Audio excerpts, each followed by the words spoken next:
good afternoon to everyone present here. I quote, education is not the learning of facts, but the training of the mind to think.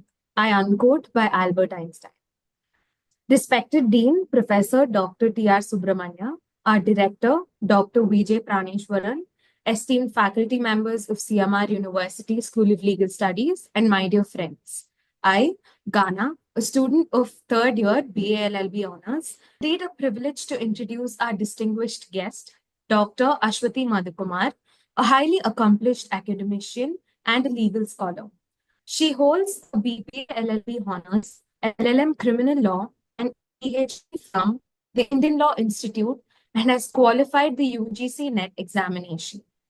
Dr. Madhukumar successfully defended a PhD thesis titled Civilian Security in Armed Conflicts, Exploring the International Humanitarian Law in the Indian Contexts, under the esteemed guidance of Professor Dr. Manoj Kumar Sinha, Director, Indian Law Institute, New Delhi, in May 2020. Her scholarly contributions include the publication of an article titled Transitional Justice to Conflict Justice, assessing diplomatic mechanisms for peaceful resolution of internal armed conflicts, which appeared in volume 12, 22, 2022 of ISIL Yearbook of International Humanitarian and Refugee Law. Her dedication to academia and her innovative approach to legal studies have been widely recognized. We are truly privileged to have her with us today to share her valuable insights on evolution of penological thought on restorative justice. With great enthusiasm, I invite you all to the meeting in extending a warm, heartfelt gratitude and welcome Dr. Aswathy Madhukumar. Ma'am, the stage is all yours. Thank you so much. So at the outset, I want to thank the university and specifically Professor Dr. Subramanya sir for this opportunity. So with that, I think we can. Being said, let's start with how we perceive criminal justice at all in the first place. So if you have heard of Michel Foucault, he wrote a book on prisons. Okay, so there he talks about a particular execution order which has been on record. So just before the French Revolution, this person had Damien is the name of the person. So Damien had he was one of the servants of the King Louis at the time. He tried to execute them. So what he did was the king was about to get on his he picks up a dagger and he stabs the king. But it was peak winter, so the king was wearing several layers. So it only a part of his skin and it went to his uh, inside his body, but it did not stab any important organs very well. So he survived with a wound. Now, what Foucault talks about particularly is the execution order, which was signed for this particular person. And it is part of his book as such. Foucault mentions specifically, quoting from that order, that order says that this person, Damien, has to be put in a public place where a red hot pincers be used to tear the flesh of his body. And after that, in the wounds that are created, pour molten lead into the wounds. And then he has to be in a public place where for horses. So this was a punishment which was called hung, drawn, and quartered. So the quartering part was also given to Damien. Hung, drawn, and quartered was a very brutal punishment which was specifically used for treason, etc. in early Europe at this point, where you tie the person's eye for different horses and then you make the horses run in four opposite directions, which means the person's body will be torn into pieces. So after pouring lead into Damien's wounds, this person was required to be quartered in this way. And it is an actual execution order and it was carried out as well. And this was for attempting to assassinate the king, which also amounted to treason. Now, what does this kind of brutal punishment us about penological thought? Because if you look at the title, it talks about the evolution of penological thought. Penological thought in this, what does it tell us about how society and through society, the legal system perceived how offenders deserved, that is the concept of just deserts. In all justice, what was the punishment that the society and the law thought that they deserved? If a person has committed a wrong of, say, a particular extent, and depending upon the threshold, what retaliation did the state have in mind for a person? Now, Damien's execution reveals something that is extremely cruel and brutal. And Foucault notes that even though execution orders seemed simple enough, that you mutilate the person, then torture the person, then quarter him, the actual execution which happened was not as simple, because despite the horses pulling at him from four different directions, his limbs were not easily torn apart. And the sentence not stopped despite of that. So people who were standing around the executioners, they then helped the limbs be amputated, and then again made the horse pull at it, and then he was finally executed in this manner after a lot of pain and torture. So this tells us that the earliest, also you might have heard of something called deodent. This is a term where pre-Norman and post-Norman criminal law, that is, criminal law is, when you look at the history of criminal law, it is divided particularly in terms of its principles, in terms of pre-Norman and post-Norman. That is with respect to the 1066 Normandy, the Duke of Normandy, when he invaded England, and then he changed the legal system, particularly with respect to criminal law as well. So prior to that, what was the tribal justice system which existed, and after that, the criminal justice system that was brought in by the Norman conquest. This was called pre-Norman and post-Norman criminal justice systems. So around this period of time, you will see something called deodent. Deodent was the terminology which was used for an offense has been committed. So at this point, offense was also seen as only causing of harm. There was no clear concept of culpability as such. So deodent was where animals as well as objects could also be punished. So if you look into the history of criminal law, and if you just Google instances of animal trials, you will see that pigs were actually publicly tried and executed for destroying grains and crops. Or a pig was once executed publicly for hitting a person. It was a huge boar, and this boar hit a person, and this person fell down and died. So that boar was also punished and executed, hanged in public. Mice were sometimes prosecuted for destroying grains, mice, actual mouse, rats, grains, and so on and so forth. Similarly, all of this refers to deodent. Deodent was also where, suppose if I'm standing here and a scaffolding on the roof, that scaffolding falls on the person's head and that person dies, the scaffolding could also be punished. So that is an object, an inanimate object could also be subjected to punishment, because we are holding that responsible for the harm which happened. It has no culpability as such, but that was not in the thought process of people at all at this point. So inanimate objects, they couldn't be punished in the sense of torture, and also what they used to do was just cast it away at the sea. It is just supposed to flow away, or take it, forfeit it to the king. So objects and animals also used to have punishment. All of this reveals that the sense of crime was purely with respect to retaliation only, and that even if it is an inanimate object or an animal that commits a harm, then you just have to retaliate. The moment retaliation happens, the sense was that justice has been served. From that, however, then later criminal law evolved to have something of a concept called culpability. That instead of objects, you cannot hold an object criminally liable even if it does cause a harm. Something accidentally falls on a person's head and the person dies. The object itself which fell down, that is not liable at all. A harm has happened, but there is no culpability attributable to it. Similarly, in terms of animals also, today under criminal law, particularly if you look at IPC and BNS, if an animal harms a person, and the person who owns the animal or who's in charge of the animal, that person can be held liable.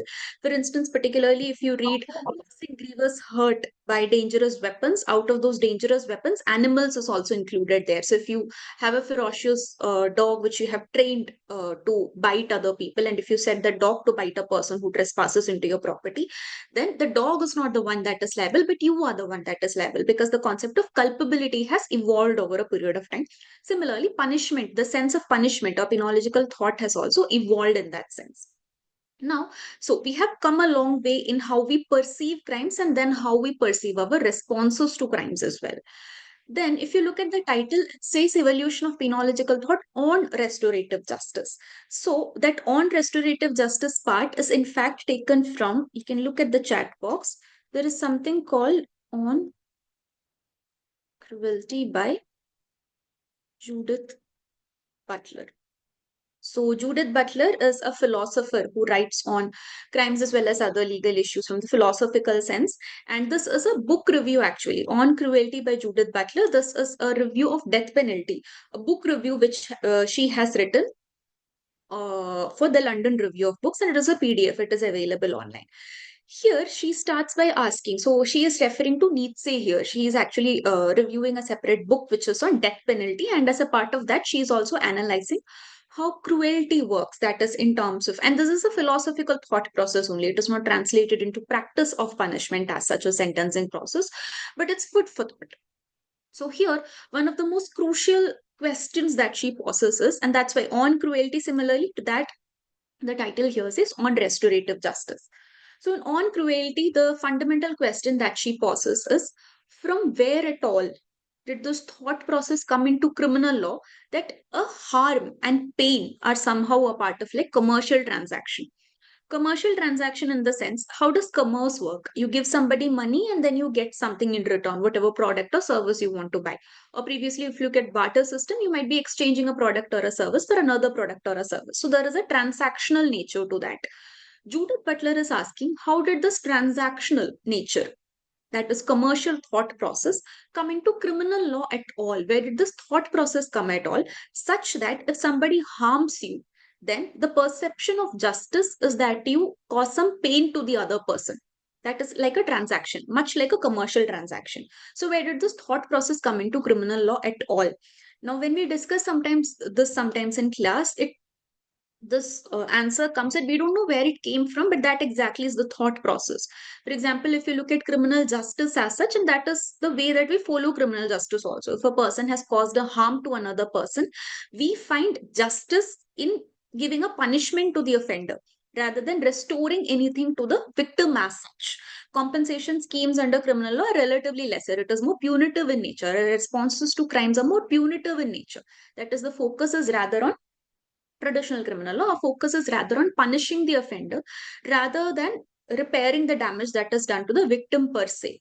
So Judith Butler is asking, how did we come to perceive criminal law in this sense at all? So in classes, then when students also give their perspectives, they feel that it comes sometimes, we don't know exactly where it comes from, but that is exactly the thought process. It's, for example, if there are students here, any of you can answer. Suppose if you're walking somewhere and you're just standing there, you're minding your own business, and somebody, for no good reason that you could assume, whatever, somebody comes and hits you. What is going to be your response? Anybody?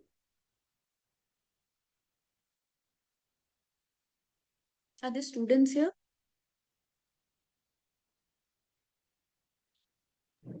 Yes, ma'am. Yeah. So can anybody tell what off the top of your head, what will be your response to that? If somebody causes a harm to you, hits you, say punches you when you're just standing somewhere and minding your own business, what is your immediate reaction going to be?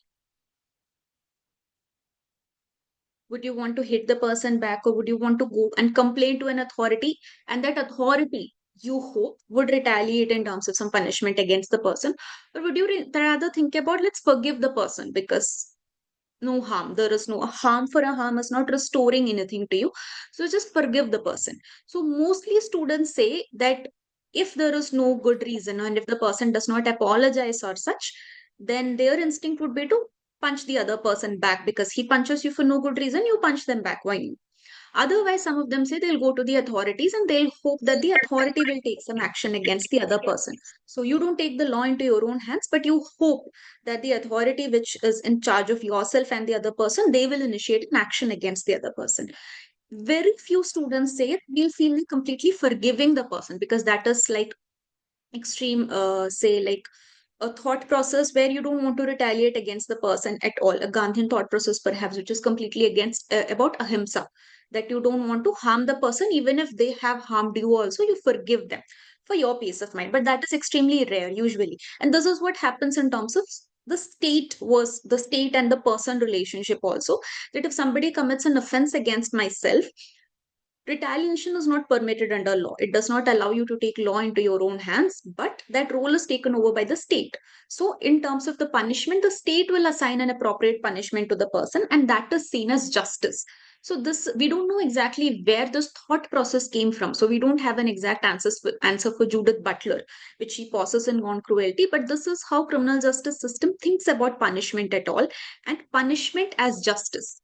That is, criminal justice system usually terms and sees punishment as justice to the victim. So if you ask about what is justice to the victim who has been harmed, it's not a restoration as such that first comes to mind, but the moment an appropriate punishment is given to the other person, you will feel that, okay, justice has been done. This is the underlying thought process within criminal law. Now, this may not amount to restoration at all. For instance, if a person has caused go back to the same example, a person who has punched you, the offense may amount to, say, causing grievous hurt or voluntarily causing hurt, depending upon the nature of damage that has happened. That is, out of causing grievous hurt, the same act of punching may amount to causing grievous hurt if one of those listed harm has happened. For example, emasculation is there, or privation, permanent privation of an eye, permanent privation of an ear, or losing a tooth, or breaking of a bone, all of that are there. So if any of that happens, the same act will amount to causing grievous hurt. So an appropriate punishment will be given to the person. But the harm that has happened to you, that is not going to be restored by putting the person in prison. The harm remains.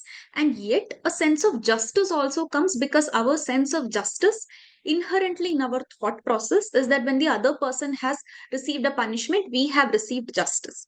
This is how the law has evolved. But however, in the evolution of penological thought from Damien's execution and the concept of deodent, where it was supposed to be extremely cruel, we have come to a point where punishments are also humanized. We don't have dehumanizing or cruel punishments as such. Even for the most brutal crimes, the maximum punishment, for example, in India, could be hanging to death. Hanging to death and nothing more than that. Whatever brutal crime a person could have possibly committed, there's nothing beyond hanging to death. You do not retaliate against the person in a cruel manner as such. That humanization being within penology, apart from that, the thought process, basic thought process that this is criminal justice, that thought process has remained as such, it has not changed. Restorative justice, on the other hand, is something that tries to change it. That is, it tries to reimagine penology in a way where it's not just about punishing the other person and then thinking that punishment to the offender is justice to the victim. They think about crime in a different manner. That is, crime is so in the post-Norman period, when the state took over, that is pre-Norman, otherwise it was that the state is not the one. The person could be retaliating also. It was retaliatory in nature, that if I am harmed, then I and my kith and kin, we could retaliate against the other person. The state wouldn't be a party. Because at this point, crime was also seen as more of a private transaction, private matter. When state took over for the sake of maintaining peace and public order and king's peace and all, then crimes came to be seen as it is against the state, so the state will take over. When the state took over, some order and mechanism, all of that was put in place.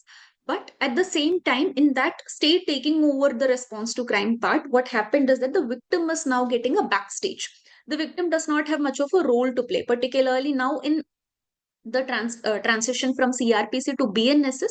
We have changed some of that, but otherwise in our criminal justice system also, the moment a crime has happened, your job is to report the crime. Once the reporting happens, and most of the functions, almost all of the functions, are entirely taken over by the state.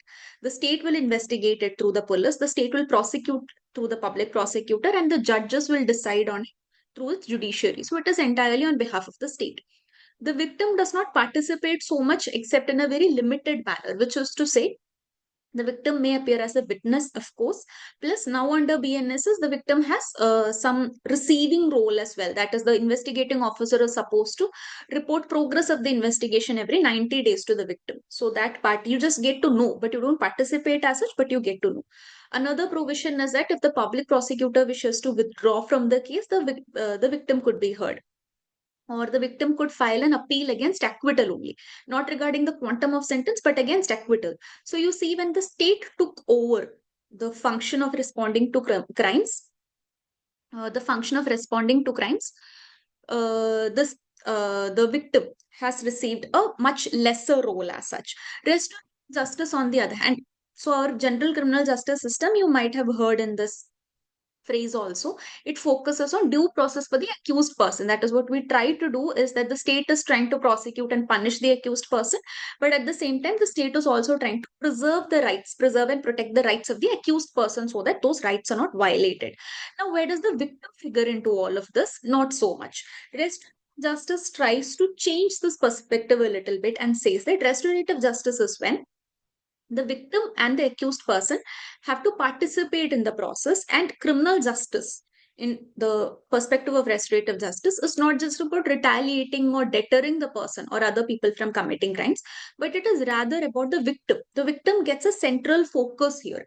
That is, it is rather about the victim being restored and repaired in terms of the harm that has happened, at least to whatever level that is possible. It may be impossible to completely repair a harm that has happened to a person, psychological and social and physical sense also, but at least some amount of harm can be repaired, and that effort is what is the core focus of restorative justice system. So it has a completely different perspective. And also remember, in terms of penology, either any of the three aspects of penology, you talk about retribution, it is also about retaliating against the offender. Deterrence is also about deterring the offender from committing the crime again or other people from committing the crime. Rehabilitation is the most humane practice, but rehabilitation is also rather about the offender. That is, you want to rehabilitate the offender in such a way they do not commit crimes anymore. They are able to be integrated into society and so on and so forth. Restorative justice, on the other hand, has a completely different perspective because the central focus is on the victim, rather, that you want to give justice to the victim in such a way that they are repaired and restored to as much as possible to the previous part before the commission of the crime. And here in this process, the offender would also participate. That is why it is restorative justice process in nature. So here, restorative justice as a terminology encompasses all of those practices which we employ to address the dehumanization which is often felt by victims. Dehumanization in the sense, otherwise in the criminal justice process, like in ours also, the victim only becomes one of the clogs in the process. That is, you don't have much of a role to play, you are there, just one of the different parties. So you often get, as a victim, you often get the human sense that you are a victim and you have been subjected to a crime, and that empathy that may not be there because the system is not looking at it very emotionally. The system is looking at it as a process that you have to go through. Restorative justice, on the other hand, acknowledges the victim as well as the offender as two separate human beings. That is, it humanizes them, beings with emotions. So, with respect to that, you have to have both. The victim should feel restored, and in that process, there should be some amount of accountability on the offender as well. Accountability in the sense that, unlike the other criminal justice system, where the offender's right is in the sense of you refute the accusation, you don't have to accept the accusation, you keep refuting the accusation, and the prosecution has the burden of proving it. So, the law is not expecting you to own up to it or take responsibility for it, because simply put, a constitution protects guarantees your protection against self-incrimination. So you're not supposed to acknowledge your crime and say, yes, I committed the crime and I'm sorry about it, or I deeply apologize for it. You don't have to do that. That is not how the traditional criminal justice system works. Restorative justice system, on the other hand, is also squarely on having the accused person take, the offender take responsibility and accountability for what happened. So when this person owns up to what they did, then that is a part of restoring some justice to the victim as well. So what happens here is that all of these people participate in the process. So this process where they participate in some sort of a reconciliation, where they come together, they sit together and they discuss the crime, what happened, why this happened, and the other person, that offender, takes responsibility and accountability for it, apologizes to the other person, not just for the sake of apologizing, but actual felt apology for that. And the victim also gets some information about why this crime may have happened. Why was I victimized? What was the logic behind it? And from all of that, the victim also gets some sort of a closure.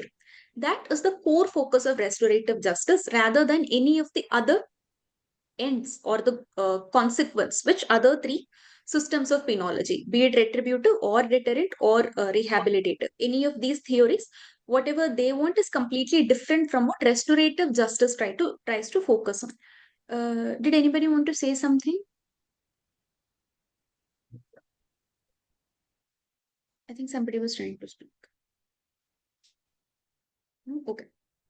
So the focus of restorative justice is on reparation rather than punishment or even rehabilitation as such. Rehabilitation for the victim rather than rehabilitation or reformation for the accused person. So restorative justice is a completely different thought process.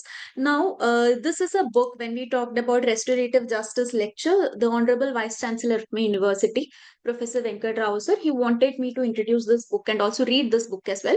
It is titled The Little Book of Restorative Justice by Howard Zare. So this is one of the founding proponents of the theory and the system of restorative justice. It's a very small 74-page book where he describes, it's like an article. You could finish it in one sitting, and it is very simple. It talks in detail about processes, the thought process, the perspective, and the consequences that are expected out of restorative justice. And apart from the book, I'll just copy the link also. It is freely available as a PDF online, and you can find this book here. I'm dropping the link in the chat box to the PDF. So if you're interested in pursuing restorative justice as a theory and in process and the practice in depth, you can read this book. This is extremely helpful for that. Now, that are very important to restorative justice is that unlike the general traditional criminal law thought process that a crime is a violation of the state's mandate. I have harmed a person. So if I'm an offender, traditional criminal law, early criminal law said it was a private matter. He hits you, you hit them. State doesn't have anything to do with it rather. But then when the state took over, the thought process changed. Crime is actually a violation of the state's mandate. How dare you do this? Because the state tells you that you're not supposed to harm another person particularly, and the BNS, for instance, tells you that if you kill a person, that murder or culpable homicide carries a certain kind of punishment. Theft carries this kind of punishment. So when you violate that and then you go ahead and commit that act, it is also seen as a violation of the state's mandate. You are not supposed to commit a crime. How dare you commit a crime? So the state will retaliate, take up this matter. Justice, on the other hand, perceives a crime. The whole thought process is different. The lens from which it is viewed is different.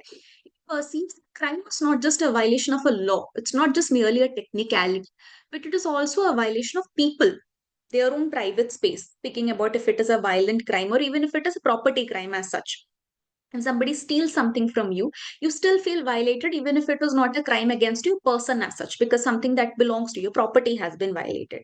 So restorative justice looks at an offense as a violation of people as well as relationships. That is, every person has a right to live in society without fear of any crime happening against them or their property. So, the moment that relationship or the trust in the system is broken, there is a glitch in that relationship. So, restorative justice looks at crime from this emotional lens as well. That the consequence of a crime is not just the manifested harm that happens, and it's not just the technical breaking of a law as such, but there is some amount of an emotional aspect to it as well, which also needs to be addressed. That is something that restorative justice perspective is. Focus is not just on the criminal justice process. It's not the technicalities that matter. It's not unlike the regular criminal justice system. It's not that the police have to exactly investigate in this manner, collect evidence. Then the prosecutor has to, the magistrate, all of this information is given to the magistrate. Magistrate will frame the charges or commit the case. Then it comes to the prosecutor. Then the prosecutor's job is to prosecute. Then the judge has to hear, and so on and so forth. Justice does not look at it that way. It feels that when crime has happened or an offense has happened, the community as well are central to this kind of justice process. It's not just reduced to a technicality of this process and then this step and so on and so forth. Unlike that, restorative justice rather looks at okay, a violation has happened where the victim has been violated, either their property or their person or whatever. So we need to address this and we need to restore the person's faith in the society and the law and the community as well. Plus, we need the offender to take accountability for their actions. So it is something that has happened again in the community as well. So you all come together and see what you can do to address this harm that has happened. So it's not just a technical bunch of processes that you necessarily have to follow to come to a particular end, either conviction or acquittal, but actual addressing of harms. So that is the second principle that is there. Then comes the focus of restorative justice, like I said, is not just about punishing. It's not at all about punishing. It's not even about reforming as such, but it is actually about the victim. Because the central focus in restorative process is the victim themselves. So what you want out of restorative justice process is to assist the victim and address whatever needs that they have. What is the victim's perspective on the crime that has happened? What do they want about it? How has the crime harmed this particular person? And how can that harm be restored? So that is the end that restorative justice process tries to achieve. Then after the victim, not just the victim as alone, because nobody is an abstract entity that lives as a separate island in their own. There is a community that is involved. So when a crime happens, it's not just the person who suffers, but also their family as well as the community as such. So in restorative justice process, it also focuses on undoing any harm that might happen to the community as well. So the community, the family, and the victim could all come together in the restorative justice process. So after the victim, the focus of the restorative justice process is also on the community. Whatever trust deficit might have happened in the community because of the offense, that also has to be restored. So in the meeting that happens, usually a restorative justice process happens in the form of a meeting. We'll come to the processes in the next. But so their community also gets involved. So whatever harm has happened to the community, that also is addressed. Then one of the core focuses of restorative justice process is that everybody has dignity. Nothing about the restorative justice process is about violating the dignity of another person. If you go back and think about Damien, the execution of Damien, that also the public execution of Damien in such an extreme brutal manner was not just about inflicting physical pain on the person, but it was also about publicly humiliating the person. That is public mutilation or any public punishment that is given. It was not just about physical pain on the person, but it is also about the public humiliation that the person faces. It is also about violating the person's dignity. Restorative justice, on the other hand, is entirely about, so you require the victim also to participate, and the accused person also is required to participate, but at the same time dignity of the individual on both sides of the system and all participating people, that has a very central focus in restorative justice. So their participation in this process is still at the same time with full respect to the dignity of the individual. And when I said required to participate, remember, it's not a mandate as such. Usually in systems which follow restorative justice system, for example, it's there in Canada, it's there in some parts of New Zealand and Australia and so on. In parts where they follow criminal justice, this restorative justice process is as a response to crimes, it is entirely voluntary. And usually the victim gets to choose if you want to opt for restorative justice mechanism to go into that. Then the victim gets to choose. After speaking with the victim, then they invite the offender to participate in the process. If the offender is also willing, then the authorities which are in charge, they facilitate the process. And through this facilitation, the victim and the offender will come face to face. They'll sit together, they'll talk about the crime, the emotional harm that has been caused. The offender will talk about why the crime happened, why did I commit this crime, and in that process they'll take accountability and so on and so forth. So in the end of the process, the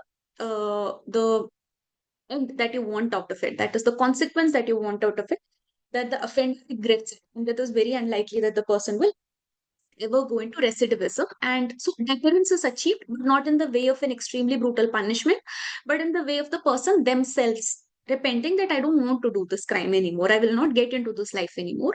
And leaving this meeting feeling, okay, I have received answers to my victimization and I don't feel so victimized anymore. I feel some calm. The harm that has been done to me, at least at the emotional level, has been restored. That is what is the end that you want out of this process. And restorative justice process is not about imposing this on anybody, but rather about facilitating dialogues between the community, the victim, as well as the offender to make this possible. And this process is entirely voluntary. Now, why would, if you're thinking about why at all would the victim want to talk to the perpetrator? If a crime has been committed against me, why would I want to help this person in a relatively peaceful process at all? Why don't I want to drag them through criminal justice system as such? So the universities and other studies which actually go into this restorative justice project, sometimes it's universities also which take student volunteers and we facilitate the process. So here, from their experience, they say that sometimes the victim wants to know why this crime happened, or why was I victimized, why was I targeted, was it just a crime of opportunity, or was there something about me that made this person feel that okay, they can steal something from me or they can rob me, what was happening? So the victim might want to talk to the accused person also to get some answers to questions which they may not have. Some of them want to actually talk about their experience. They want the accused person to know the effect of the crime that they have done, that the accused person would have to humanize the victim. Otherwise, when you commit a crime, possibly you're not thinking about your victim as a person as such. It could be a dehumanization of the victim, which makes the offender feel it's okay to commit the crime. So, in the restorative justice process, the victim might want that no, you sit here, you see what you have done to me, this harm that has happened to me, or the emotional trauma that you have left me with. So, this confrontation is sometimes preferred also by victims as well, not in an aggressive manner, not that kind of confrontation, but to make the other person acknowledge the harm that they have done and hold the other person accountable. There is some closure to the victim that is received because of holding the other person accountable. And when the offender also takes this responsibility and acknowledges their accountability, that closure to the victim, sometimes victims also want that. So that is another reason why they may opt for restorative justice process. Now, in the process as such, then speaking, there could be different ways which are given in this book as well. So one way is a dialogue. There are three different usual mechanisms. One way is the dialogue between the victim and the offender only. So only the victim and the offender sit together. They have a conversation. That is how this dialogue goes ahead.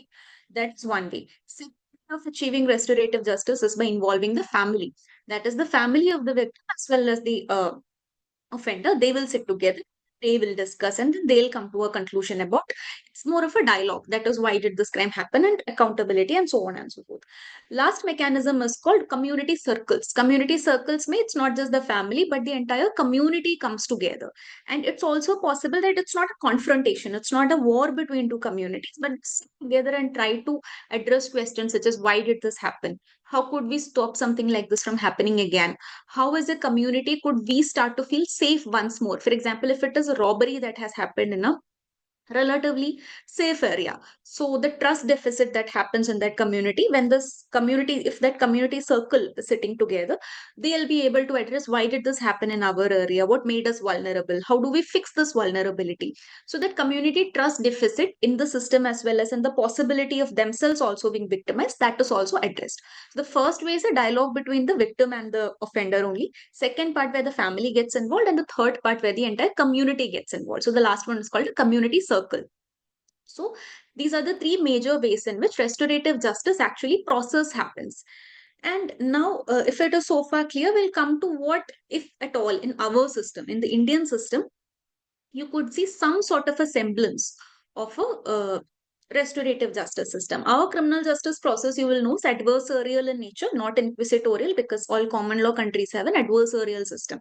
So if you're familiar with the adversarial system of criminal law, it is the same thing that happens in the Commonwealth countries, Britain, US, us, we all have this one, adversarial process, where the judge sits as a neutral party. So if you're the judge, you're sitting as a neutral party, and not on either side.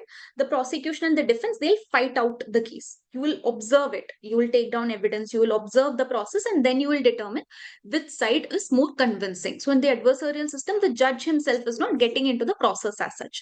As opposed to, say, France, Germany, etc., civil law countries, they mostly follow the inquisitorial system, where the prosecutor actually leads the investigation in tandem with the police. They also get into the investigation part, and then they present the evidence. And the role in the inquisitorial system is very minimal for the defense lawyer and the prosecution also. You just have to facilitate the process, and the judge themselves start to inquire. So so if you are the judge in the inquisitorial system, you will yourself try to get into the truth of the matter. You yourself pose questions to the witness, and so on and so forth. And then you determine what is the truth of the matter. Adversarial system, unless it is a 313 statement, that is CRPC 313 statement and all, the judge doesn't interfere into the process as such. You're sitting back and you're observing. And the prosecution and the defense will have more of a role there. We have the adversarial system. Now, within the adversarial system, you know that we follow the due process system also. That is the criminal justice system, the rules of evidence, the criminal justice processes, the process of a trial, who leads evidence, the burden of proof being on the prosecution, except in very few offenses such as dowry, death, etc. So the burden of proving the crime beyond reasonable doubt is always on the prosecution. So we have a specific process which focuses on uh, holding the accused person liable following a particular given process only. That is our system. But if you look at our system also, there are certain systems, there are certain provisions where you could say that there is a semblance of something that may be like restorative justice. We have our traditional criminal justice only, but some specific provisions in the criminal justice system, our process could be called as something that has a semblance, somewhat it works like the restorative justice. One you could say is the compounding of offenses, and the second one is plea bargaining. Compounding of offenses, you might have heard of it, used to be 320 CRPC. Now under BNSS, it is 359. So compounding of offenses, if you look at those sections, for those who have read the CRPC or BNSS, specific lists are given.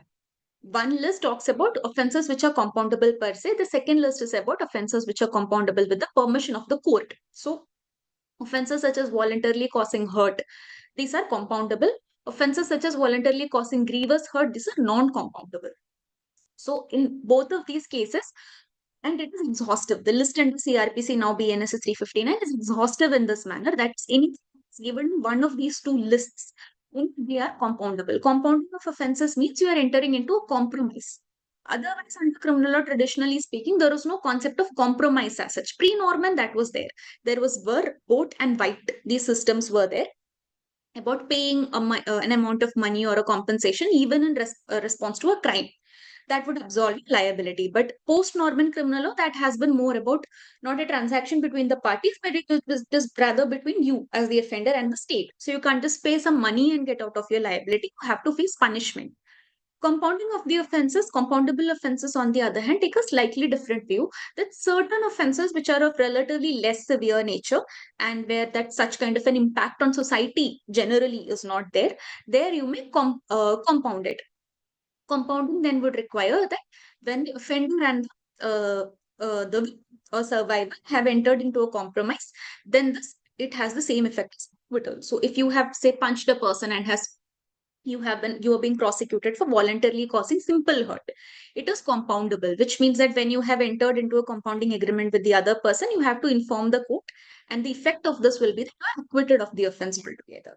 Compoundable with the permission of the court means that a little more severe cases, you can which is the trial court, they also have to permit you to compound. Then you can compound. So these are examples where the victim gets more of a say, somewhat like the restorative justice process. So we don't call it the restorative justice process, but the values of the restorative justice process can be seen in certain provisions of our criminal justice process.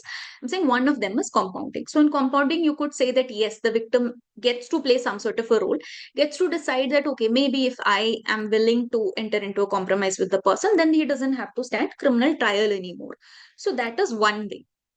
Second one you might have also heard of is plea bargaining.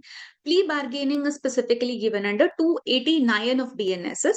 Plea bargaining is a process where if the person who is the offender has been charged with an offense which is not punishable with death penalty or life imprisonment, or any imprisonment which is of more than 7 years. So in effect, anybody who has committed an offense which is less severe in nature, carrying a punishment of less than 7 years, they are eligible for plea bargaining. So if you are that accused person, then within 30 days of framing of the charge, once the magistrate or the trial court has framed the charges against you, then you can file an application. You, as in the accused person, has to file a voluntary application for plea bargaining. Then the court will examine whether it is completely voluntary, nobody is forcing you and all. So you're agreeing that, yes, I have committed the offense, I just want to bargain on the sentence. That is the application that you're putting up.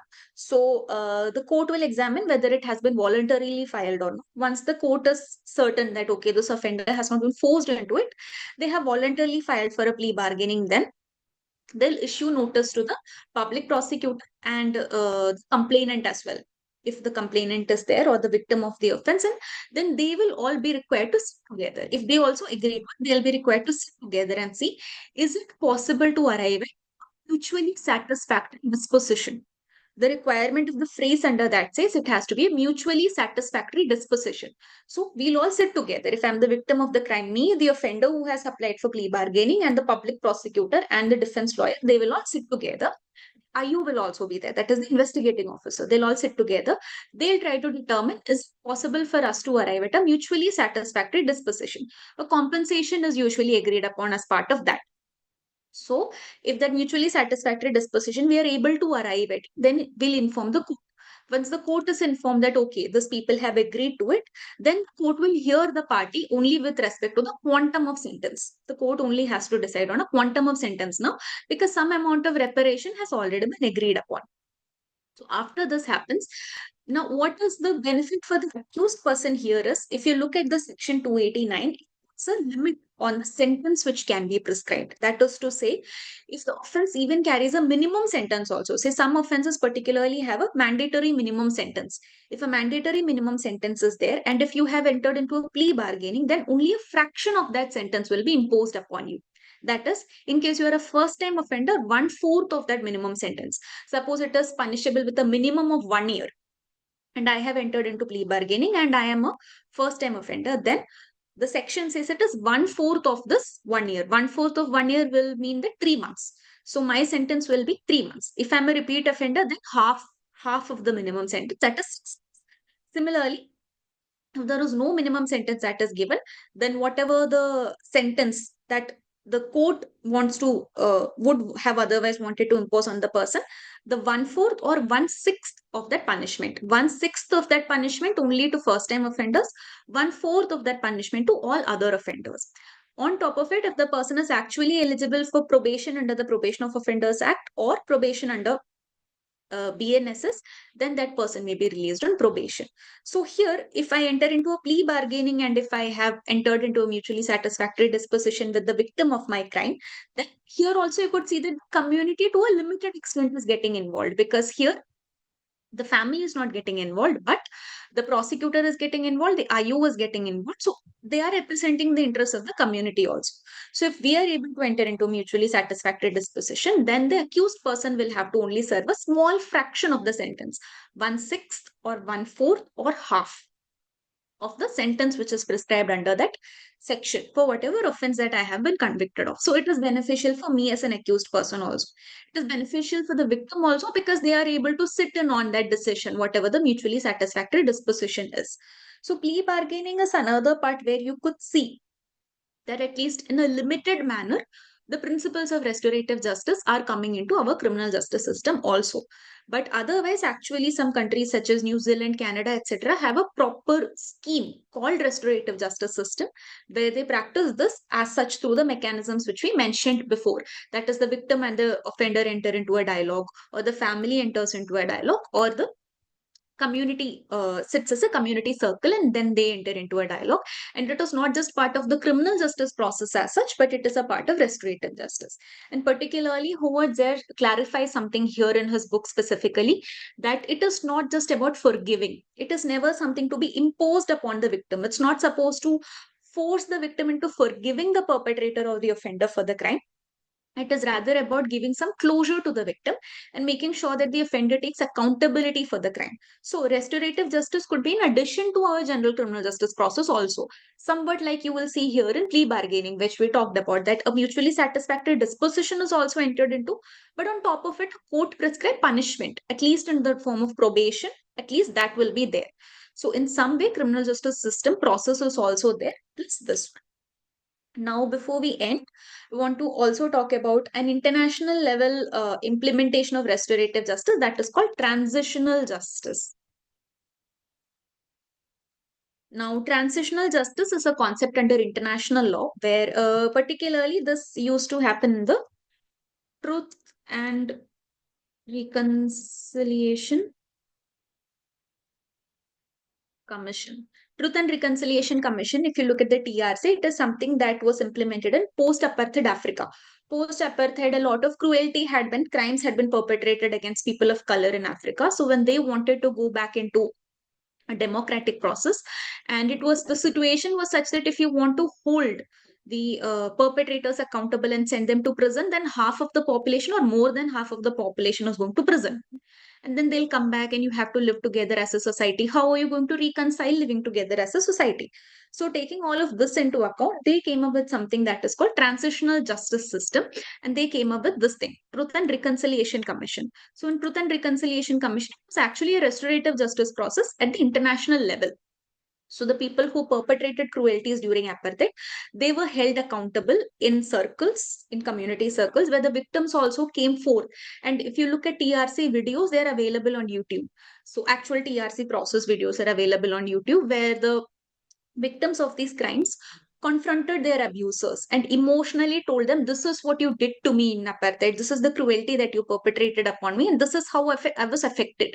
And the accused person who stands there, who's the perpetrator, they are supposed to take accountability for it and they'll repent it. And at the end of this process, there is an amount of closure and reconciliation between these two, so that it's not about punishing the person, but it is about facilitating transition. That is what is transitional justice. That is, the entire country's system should be able to transition from pre-apartheid period to now a democratic system. So you have to be able to, all of these perpetrators and the victims should be able to live together in the same community.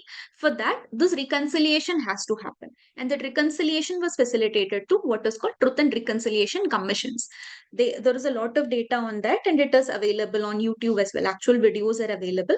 So transitional justice is something that is a higher level, that is international level of this one only, restorative justice only. Then if you want to see, I'm pasting another link here. If you want to view Canada's system of restorative justice, this is one of those processes. Actual victim and an actual offender who was apprehended by the system, they come face to face, and then they talk about this and how this actually restores the life of the person who committed the offense as well.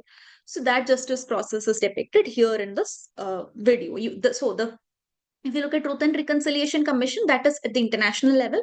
The next video of Canadian government, the Department of Justice in Canada, that is at an individual crime level, not an international crime as such. I believe this video was about a robbery offense. So this woman, you have to check if it is the same one. But one of the videos that I had, the one that I wanted to share was about a young offender who had perpetrated a robbery. So they broke into a person's shop and then they committed a robbery and took off with a lot of stuff. Then this person was apprehended, and it was found that it was just a young woman, early 20s or late this 19 or 20 or something. And it was a first time offender. And this lady whose shop was robbed, she had suffered a lot of financial loss. So, but the offender, however, was a first time offender only. So, putting them into the criminal justice system would have been very counterproductive, because going to prison at a very young age as a non violent offender, the chances of recidivism are relatively high, because you're going into university of crime, in the sense you will come into contact with more violent criminals. So the possibility of repeating crimes or learning to commit more violent crimes, that increases. So you don't want that to happen. So they put this woman into this restorative justice process, where this woman, the person who had robbed, she was a very young woman also. So she talked about the other, she talked to the victim of her crime, who was another much older lady who was the owner of the shop. And then they sit together, and their process was completely done as a part of the video for the Department of Justice. They're speaking about their prior experience, and they talk about how the justice process, restorative justice process, help the woman feel safer once again in the shop. That despite the robbery, when she goes to the shop once more, she doesn't feel the trauma so much, because she has also received a closure from talking to the offender, why she was victimized and what had happened and so on. And the offender talks about how thankful she is to the victim for having participated in the restorative justice process, because the outcome of that was that this woman was not sent to prison, she was allowed to be rehabilitated. And as somebody who was very young and as a first time offender, it just happened as a rash impulse. She robbed the shop, but that was a part of a rash impulse only. That violent criminality was actually not there. So sending her to prison would have ruined her life completely. On the other hand, participating in restorative justice process turned her life around and rehabilitated her completely. And they speak in that video saying that actually they have kept in touch and they have been close since. And she sees this woman who she once robbed as a family member, as somebody that she looks up to. And that kind of reconciliation has happened, which is better for the society also, because in terms of at least non-violent crimes, you can reduce the strain on the system by following these mechanisms. It may not be appropriate in, say, extremely violent crimes such as murder, rape, etc. Although in some countries and some places, violent crimes also go under the restorative justice process. But at least to begin with, we can think about using them in non-violent crimes like simple theft or a robbery, where a person has not been harmed as such, and so on and so forth. So it may be beneficial for the system also, because it reduces the strain on the criminal justice system, because you don't have to go through the trial process and all. Plus the core value of restorative justice system, that you want to rehabilitate the person, the victim, as well as prevent recidivism in the offender. Both are achieved. So this is a crux of restorative justice system. Now, sir, with your permission, we can take questions if anybody has any, or views, perspectives, anything. Please explain a bit about victim assessment, how it is done in India. Assessment, actually, it does not happen. There is no system. So what do you mean by victim assessment? Do you talk about victim hearing before sentence, or victim impact assessment are you talking about? Or the Yeah, that's only, ma'am. Victim impact assessment. assessment actually as a process is not part of sentencing in India. Some countries have it. For example, UK has it. Victim impact assessment happens prior as a part of the sentencing hearing. However, if you remember a recent case, if you have followed it, a nurse in the neonatal, I think 2024, a lady nurse in the neonatal ward had allegedly caused the death of a lot of newborn babies, and she was a serial killer. She used to give wrong medicines to newborn babies in the neonatal center, and these babies used to die. And it was usually first it was actually only termed as usual crib death only, but when this pattern followed, they traced up this nurse and then they realized that she was the one. So here, victim impact assessment was carried out as a part of sentencing hearing for her also. What happened here was that the parents and other survivors of the crime. So now the children, actual victims of the crime, are dead, but the parents are now the victims of the crime. So as a part of the sentence, they'll give their victim impact assessment. That was only an example. Victim impact assessment actually means that the impact of the crime on the victim is taken into account, so they will be able to testify before the court. It usually happens as a part of sentencing. Once conviction has already happened and the court is hearing the sentencing part, the victim of the crime will be able to let the court know that this crime has impacted me in this manner. This is how much I have suffered. So when that nurse, the serial killer who was a nurse in that case, a lot of parents were testifying, holding their babies' toys, talking and breaking down in court about how their babies have died and what is the impact and so on. So, sentencing, when the court is sentencing them, this victim impact assessment statement, victim impact statement, it is called. VIS can be taken into account. That is a core mode of participation of the victim in the system, but that is only with respect to seeing a platform to tell them how much you have suffered because of the crime, which could be taken into account as an aggravating factor during the sentencing hearing. That is VIS. We don't follow VIS in India. We don't hear the victim as a part of the sentence as such. The prosecutor participates in the sentencing hearing, absolutely yes, but it is again based on aggravating circumstances why the more severe sentence should be given and so on and so forth. Victim as such does not give a victim impact statement for the purpose of sentencing specifically. That is, the victim is not given a platform to say this crime has emotionally affected me so much, this has caused so much of hardship on me, and so punish him more, or that kind of statement was not taken in India. So that is one thing. Otherwise, but that is not what we are talking about. In restorative justice, it is not to, the intention is not to take the victim's impact as a part of the sentencing, but rather to allow the victim to feel and get a closure. So in that sense, they'll be, so in the victim impact statement, the victim states their impact to the court. It is addressed towards the court, so that the court will give an appropriate punishment to the accused person. Restorative justice, on the other hand, impact is stated by the victim directly to the perpetrator.